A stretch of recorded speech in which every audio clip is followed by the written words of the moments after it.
इधर बोकारो में डीएमएफटी घोटाले में हर दिन बड़ा खुलासा हो रहा है। अब एग्रीकल्चर पार्क डेवलपमेंट और केज फिशिंग के नाम पर बड़ी गड़बड़ी सामने आई है। जमशेदपुर रिसोर्स प्राइवेट लिमिटेड को टेंडर मिला था, लेकिन एग्रीकल्चर पार्क डेवलपमेंट और केज फिशिंग के नाम पर कुछ काम नहीं हुआ। देखिए रिपोर्ट। फंड में बड़ा घोटाला। डीएमएफटी फंड घोटाले में एक और खुलासा। एग्रीकल्चर पार्क डेवलपमेंट और केज फिशिंग के नाम पर गड़बड़ी। MS Jamshedpur resource private limited को मिला था टेंडर। बोकारो में 500 करोड़ से ज्यादा के डीएमएफटी फंड घोटाले में रोज नया खुलासा हो रहा है। अब एग्रीकल्चर पार्क डेवलपमेंट और केज फिशिंग के नाम पर बड़ी अनियमितता सामने आई है। एग्रीकल्चर पार्क डेवलपमेंट और केज फिशिंग के नाम पर अनियमितता। MS Jamshedpur resource private limited को मिला था 4,92,39,40,000 का टेंडर। तेनुघाट डैम में एग्रीकल्चर पार्क डेवलपमेंट और केज फिशिंग का मिला था कार्यादेश।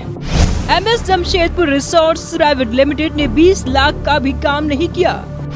तेनुघाट डैम और बाकी जगहों पर नहीं हुआ केज फिशिंग को लेकर ज्यादा काम। बिना जांच पड़ताल के एजेंसी को राशि का भुगतान करने का आरोप। अधिकारी और एजेंसी की मिलीभगत से 4,70,00,000 का घपला का आरोप। बोकारो के डीएमएफटी घोटाले को लेकर तत्कालीन डीसी विजय जाधव पर सवाल उठ रहे हैं। आरटीआई एक्टिविस्ट डॉक्टर राजकुमार को सूचना के अधिकार के तहत मिली सूचना के आधार पर कई बड़े बड़े खुलासे हुए। स्कूलों में Bala painting, tab lab, Kasturba school में मॉड्यूलर किचन जैसे काम को लेकर बड़ी गड़बड़ी की गई है। डॉक्टर राजकुमार ने राष्ट्रपति को लिखे अपने पत्र में 500 करोड़ से ज्यादा के घोटाले का आरोप लगाया है। साथ ही डीएमएफटी फंड की योजनाओं की जांच कराने की मांग की है। न्यूज़ 11 भारत के लिए बोकारो से सुरेंद्र कुमार की रिपोर्ट।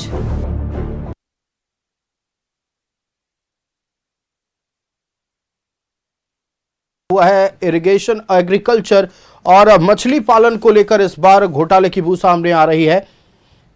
एग्रीकल्चर पार्क डेवलपमेंट और केज फिशिंग के नाम पर बड़ी गड़बड़ी हुई है। MS Jamshedpur resource private limited को टेंडर मिला था।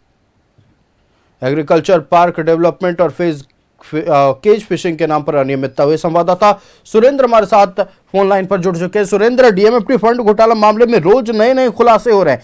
इस बार एग्रीकल्चर पार्क डेवलपमेंट और केज फिशिंग के नाम पर कुछ गड़बड़ियां सामने आई हैं। पूरी जानकारी दर्शकों से साझा करें।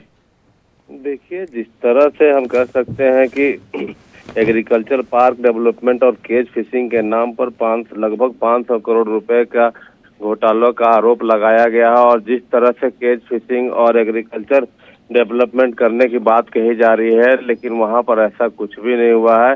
केज फिशिंग बनी है, लेकिन जो केज फिशिंग बनी है कम से कम उसकी जो प्राइस होनी चाहिए और जितने प्राइस के हम कह सकते हैं कि दिया गया है मनोनयन के आधार पर टेंडर, वो कहीं बहुत ज्यादा है। जैसे कि हम पहले भी कह रहे थे कि लगातार इस बात को कह रहे कि जिस किसी भी चीज का अगर 1 रुपये प्राइस है तो 700 से 2000 रुपये में खरीदा जा रहा है।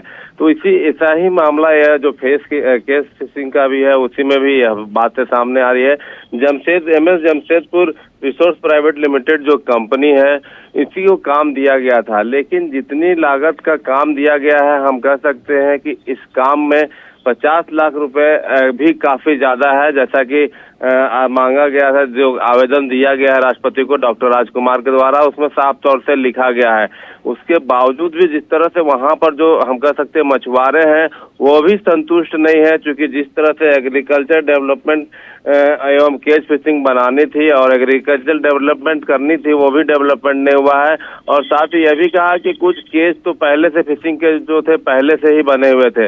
लगातार देखा जा रहा है कि डीएमएफटी फंड में एक एक कर जो 500 करोड़ रुपए का घोटाला हुआ है विभिन्न क्षेत्रों में, तो धीरे धीरे कर उसकी कलाई खुल रही है। लेकिन जिस तरह से राज्य सरकार हम कह सकते हैं कि सोई हुई है, जो भी नेता है खुलकर सामने नहीं आ रहे हैं। एक आध नेता आए हैं, लेकिन लोगों को देखना चाहिए कि यह जो पैसे की लूट हुई है, बंदरबांट हुआ है, ये गरीब के पैसे हैं, उस क्षेत्र के पैसे हैं जिस क्षेत्र में खनन हुआ है उस क्षेत्र का विकास होना था। लेकिन यह विकास हम कह सकते हैं कुछ अधिकारियों के, तो कुछ ठेकेदारों के और कई लोग और भी हो सकते हैं, इनके पास उनका अधिकार गया है। लेकिन आज जिस क्षेत्र में खनन है उस क्षेत्र का किसी तरह से कोई विकास नहीं हुआ है, चाहे वो सड़क हो, शिक्षा हो, पानी हो, बिजली हो। ऐसा होने से अगर हम कह सकते हैं कि जिस तरह से ये बंदर बांट हुआ है, जो पैसे पकड़ाए थे 51 लाख रुपए, और जिस तरह से डॉक्टर राजकुमार ने राष्ट्रपति को पत्र लिखा है, उसके बाद हम कह सकते हैं कि सरकार को स्वतः संज्ञान लेना चाहिए था, जांच के आदेश देने चाहिए थे, लेकिन ऐसा कुछ भी नहीं हुआ है। तो अब जनता समझती है कि आखिर क्या कारण रहा होगा। ये जो पैसे हैं जनता के पैसे हैं और इन पैसों का किस तरह से बंदरमाट हुआ है आप बिल्कुल सुनिए, लेकिन चलिए अगर एक पल के लिए मान भी लिया जाए कि ये जमशेदपुर रिसोर्स प्राइवेट लिमिटेड जो कंपनी है इसने मान लीजिए घोटाला किया है, इसने वहां पर जो काम करने थे पैसे ले लिए गए लेकिन काम नहीं हुआ, लेकिन अधिकारियों का क्या कभी निरीक्षण करने गए कि जिसके लिए पैसा अलॉट किया गया, जिस कार्यादेश के लिए राशि आवंटित की गई, क्या वो काम हो रहा? कभी ऐसी जानकारी हाथ लगी कि कभी अधिकारी पहुंचते थे? देखिए, आप समझ सकते हैं कि जब औने पौने दाम, अगर 1 रुपये की चीज 2000 रुपये में की खरीदारी अगर हो रही है, तो ऐसा बात नहीं है कि अधिकारियों को नहीं पता होगा। और मनोनयन के आधार पर जिस तरह से काम हुआ है, निश्चित तौर से अधिकारी गए होंगे कि वहां पर यह काम हो रहा है, लेकिन लोगों को सिर्फ बताने के लिए गए होंगे कि हम यह काम कर रहे हैं, हमें यह काम करना है, ताकि लोगों तक एक अच्छा मैसेज जाए। लेकिन इसके पीछे की क्या बात है लोगों तक नहीं पहुंच पाती है, क्योंकि आप देख सकते हैं निश्चित तौर से कि अगर फेस की जिस तरह से हम कह सकते हैं केज फिशिंग और जिस तरह से डेवलपमेंट की बात, अगर निश्चित तौर से डेवलपमेंट होता और उतने पैसे लगते तो वहाँ के आसपास के क्षेत्रों जो मछुआरे हैं उनके लिए भी अच्छा होता और एक जगह भी होती, लेकिन ऐसा कुछ नहीं हुआ। और अधिकारी तो जाते ही हैं, लेकिन जाकर फोटो खिंचवाकर लोगों को सिर्फ मैसेज देने का काम करते हैं, लेकिन इसके पीछे का खेल आम जनता से बचा हुआ रहता, छिपा हुआ रहता। आम जनता, भोली भाली जो जनता है वो समझ ही नहीं पाती है आखिर क्या हो रहा है। उन्हें तो लगता है कि कुछ नया आया है तो काफी अच्छा काम हो रहा है। जी बिल्कुल सुरेंद्र, आपको हमारे साथ जुड़ने के लिए और तमाम जानकारियां साझा करने के लिए बहुत धन्यवाद। और डीएमएफटी फंड में एक और घोटाले की आशंका जताई जा रही है। तेनुघाट डैम में एग्रीकल्चर पार्क डेवलपमेंट और केज फिशिंग के नाम पर भी घोटाला हुआ। MS Jamshedpur resource private limited को टेंडर मिला था लेकिन काम नहीं हुआ है।